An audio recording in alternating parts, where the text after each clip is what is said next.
Donc bonjour et bienvenue dans ce 13e épisode du Barda Podcast avec Ben Bonjour et et Barda. Barda. Et Barda. Donc comme d'habitude, hein, on vous rappelle les règles, aucune préparation et Barda ne sait même pas de quoi on va parler aujourd'hui, Pas du tout. alors que c'est lui qui m'a inspiré parce que j'ai réécouté un de nos épisodes. Barda, aujourd'hui nous allons parler de fin du monde, Ah, causé par le vent, causé par le temps chaud, causé par les voitures et les immeubles de grande hauteur. De qui oula. allons-nous parler? Alors, on va parler de Ballard. On Ouais, va parler, donc, on va parler de Ballard. et, alors oui, oui, ben oui, c'est quelque chose que j'ai dit, ça. Absolument. Un jour, il faudrait parler de Ballard parce que Eh bien, ceci est le jour Ballard. je suis le jour Ballard. Alors Ballard, ben, c'est un auteur de fantastique et science-fiction anglais Britannique, absolument. des années, enfin, Il est dans les années 30 et il est mort en 2009. un truc du genre. Ouais. Ouais. Et moi, j'ai découvert Ballard, pas sur ceux qui sont connus, parce que généralement ceux qui sont connus c'est Crash et IGH. Ouais.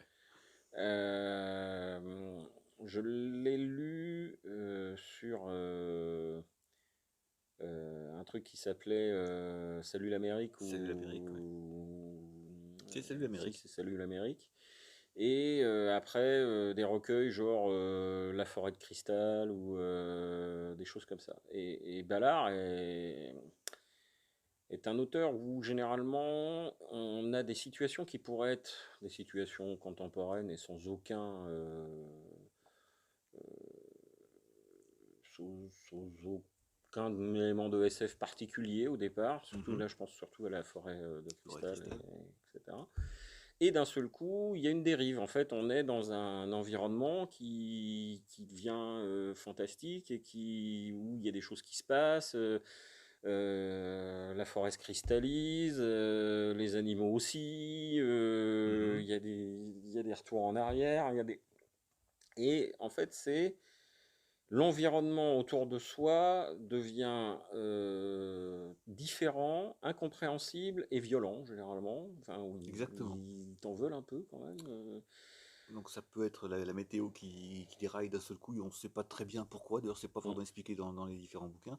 Dans Sécheresse, ben, le monde devient sec mm. et on assiste à la fin du monde au bord de la mer et la mer disparaît. Dans le vent d'une nulle part, le vent se met à souffler, mais fort, Mm. vraiment fort, et tellement fort qu'il finit par tout détruire, etc., etc. Et si je reviens vers Salut l'Amérique, qui est quand même un truc que je lis quand j'étais jeune, mais j'ai dû le relire une fois ou deux, et lui, il a un peu moins vieilli. Oh, il est toujours un peu daté 70s, mais peut-être un peu moins vieilli, parce que c'est une uchronie catastrophe, on va dire, avec avait une petite lueur d'espoir sur la fin quand même. Et en fait, on raconte, là, dans le terme des uchronies, on aurait pu en parler d'ailleurs, c'est en fait qui décrit un truc comme quoi, alors on sait plus trop qui, a plus ou moins fait basculer la météo parce que ils ont fait un truc au détroit de Bering C'est ou je ça, sais pas ils ont fait quoi, un barrage dans le détroit de Bering, Bering, qui en fait, pour pouvoir faire pousser du blé en Ukraine ou donc en ça, Sibérie. en Sibérie, c'est plus ou moins les Russes donc qui sont. Sauf que dans le coup, les USA sont devenus désertiques, tropicaux sur la côte pacifique et désertiques sur la côte est. Et donc là, on suit un jeune Anglais qui fait partie qui arrive à se faire emmener dans une expédition qui retraverse l'Atlantique pour aller essayer d'un peu aller voir ce qui se passe aux États-Unis. Alors Les États-Unis ont été évacués. évacué, ouais. Ils ont évacué toute l'Amérique du Nord. Et en fait, donc en Europe, il y a de la surpopulation. Ils ont des toutes petites bagnoles. L'énergie, c'est un problème. Il Enfin s'éclaire à la bon, bougie en Europe, de toute façon. voilà. Ouais. Et là, donc, il retraverse. Donc, on arrive sur un décor assez extraordinaire où en fait New York est complètement désertifié. Il y a du sable partout. Et il traverse le désert. Et en fait, l'expédition qui au départ est un truc bien mené avec un capitaine, une spécialiste, etc. Il va se passer la chose suivante, c'est qu'en fait, ils vont tous devenir complètement timbrés, Mhm.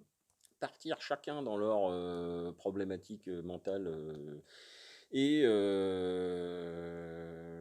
et en fait, c'est le jeune dit stagiaire qui va être obligé de prendre le commandement parce que, entre guillemets, tous les autres commencent à faire un peu tout et n'importe quoi. Parce que Ballard, c'est souvent ça, Oui, c'est des gens qui deviennent fous. voilà. Par l'univers autour d'eux qui devient fou.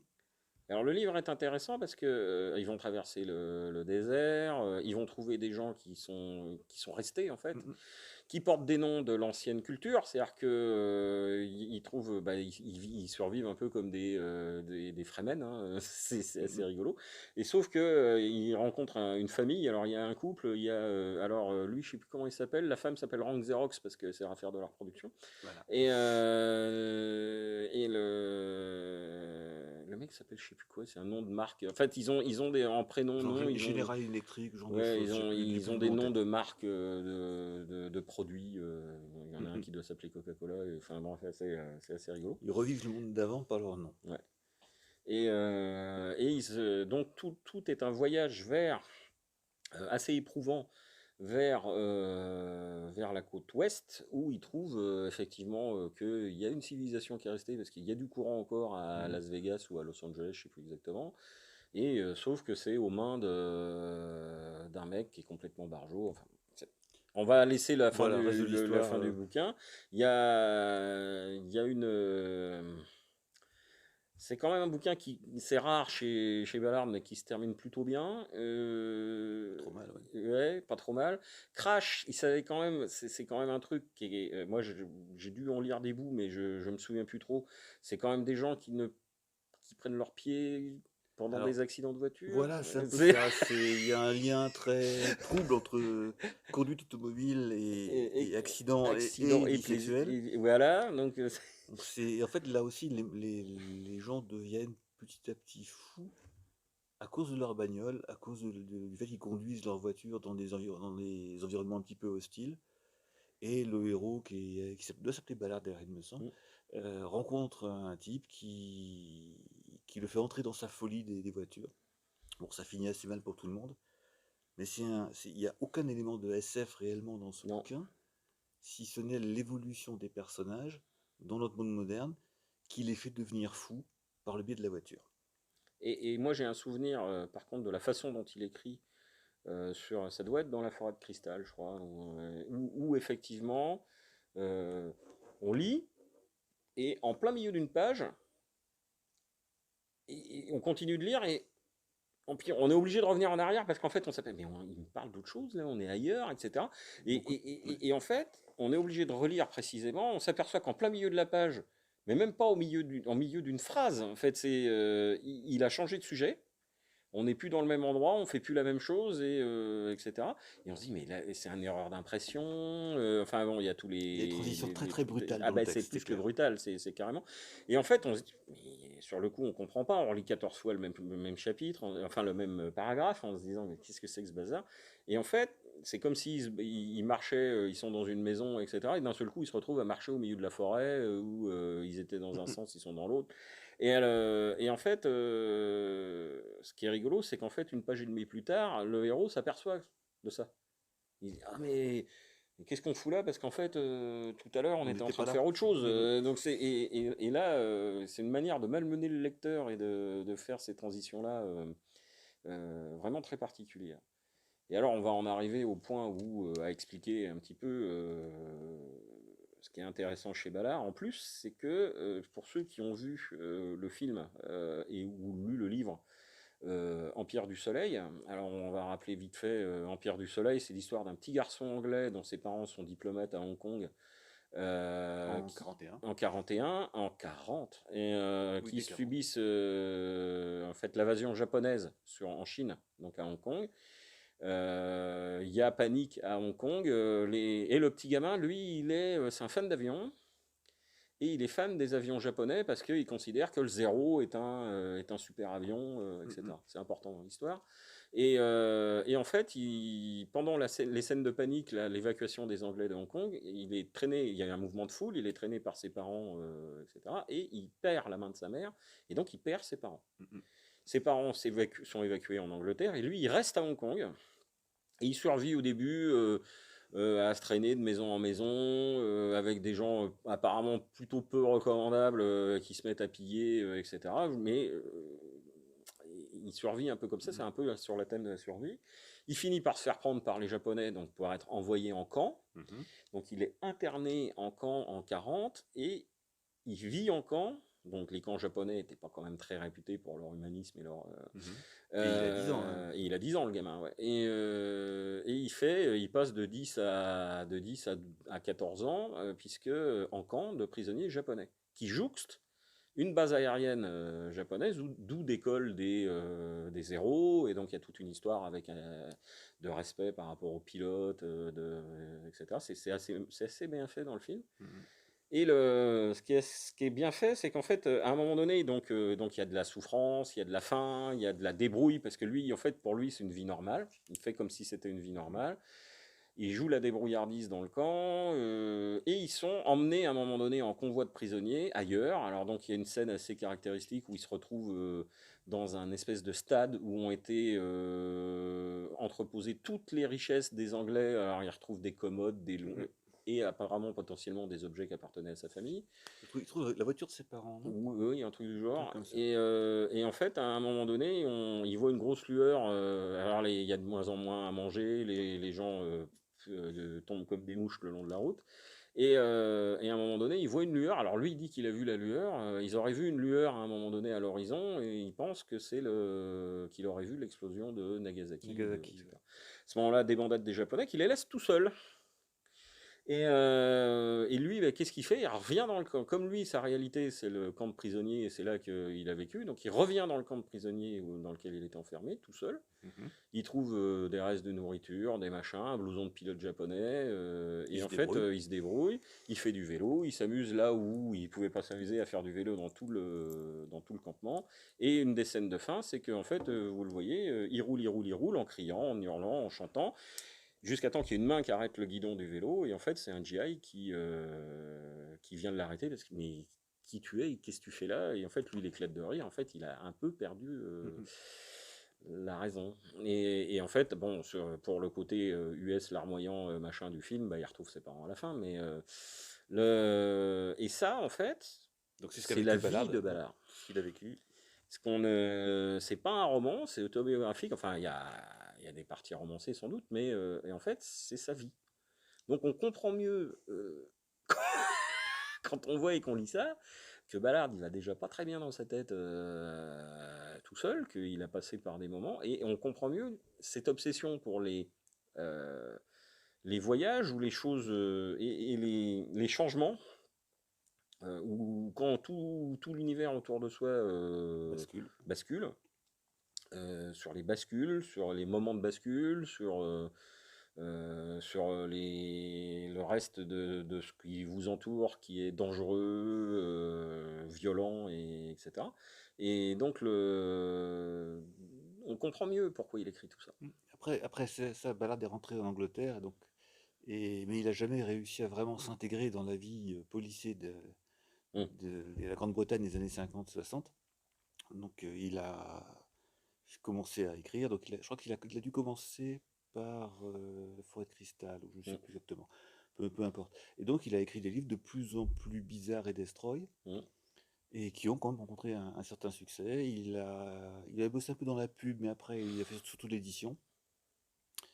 Et il a continué à écrire très longtemps, et toujours en travaillant sur le sujet des gens qui deviennent fous dans la société qui les rend fous. Et le dernier qu'il ait écrit, je crois que ça devait être Super Cannes, se passe à Cannes, dans un environnement de très haute technologie, dans les années 2000. Et sans le dire, c'est Sophie Antipolis, c'est toutes hum, les cités de gens très bien éduqués, ils gagnent beaucoup d'argent, font beaucoup de choses très intelligentes. Et il raconte comment ces gens-là, le jour, travaillent bien, font des choses superbes, et la nuit se déchaînent complètement, font des pogroms, vont saccager des maisons, et parce que ils ont besoin d'un exutoire hum, pour réussir à continuer à être performants. Et le livre est extrêmement prenant. On raconte l'histoire d'un Anglais qui vient travailler là, qui au début comprend pas trop ce qui se passe, et se rend compte que ses voisins sont bizarres, hum. Et puis lui rentre dans le jeu. Et il participe aussi aux exactions qui font subir aux gens qui passent un peu par là par hasard, ou des expéditions punitives complètement déglinguées, où ils maintiennent leur performance, pas vraiment avec la cocaïne ou ce genre de Hum, choses, mais par ces instants de délire et de destruction sauvage qui leur permettent de se défouler et de hum. rester le jour les gens policés et profitables qui sont. Oui, parce que c'est ça. En fait, on voit tout de suite un parallèle avec la société japonaise très des années 40, très policée, très Très le précieux, salut, etc. Mais qui sont pressurisé. capables, Ouais. pour l'empereur, de te faire des trucs Mhm. pas très humains. Et donc ça, c'est Ballard, mais c'est quelqu'un pour qui enfin, j'aime beaucoup certaines de ses œuvres. Il faut avoir lu Ballard. C'est un pan entier et c'est pas toujours facile de se plonger dedans, Alors, mais c'est très rigolo enfin rigolo. C'est On en apprend pas mal et surtout avoir lu les deux, c'est avoir lu Empire du Soleil et un bouquin de Ballard, je pense que l'un c'est une explique l'autre. expérience Ouais. intéressante.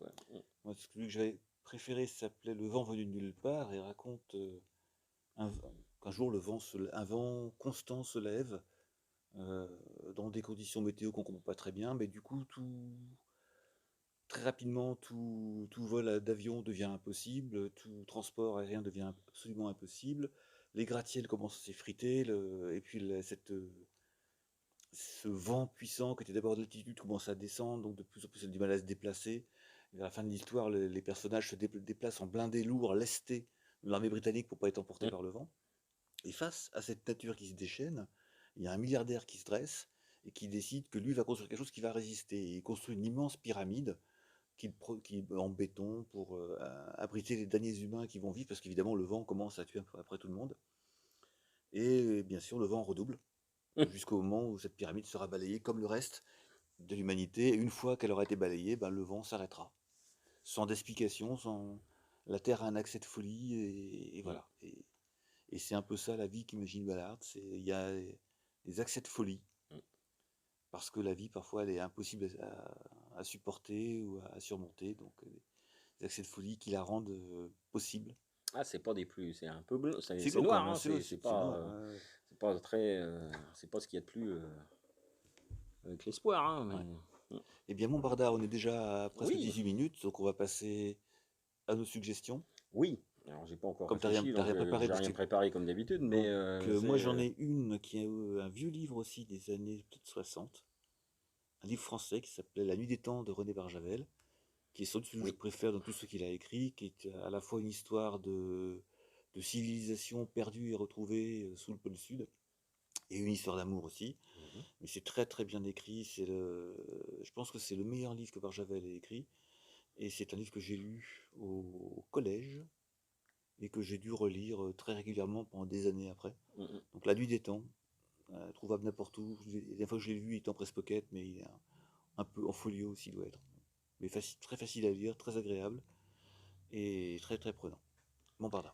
Moi, je suis encore en train de réfléchir, mais je pense que je vais revenir sur du Herbert avec Destination Vide, qui est, je pense que je l'avais pas encore. Non, on On n'a en pas a parlé. parlé vite fait, mais et Destination Vide de Herbert, ouais, qui est à lire. C'est un peu spécial, mais faut aller jusqu'au bout. Oui, c'est l'interphrase qui est intéressante. Mm. Bien, Montparnasse, il nous reste plus que chose à dire, c'est C'est le mot de la fin. le mot de la fin qui est évacuation.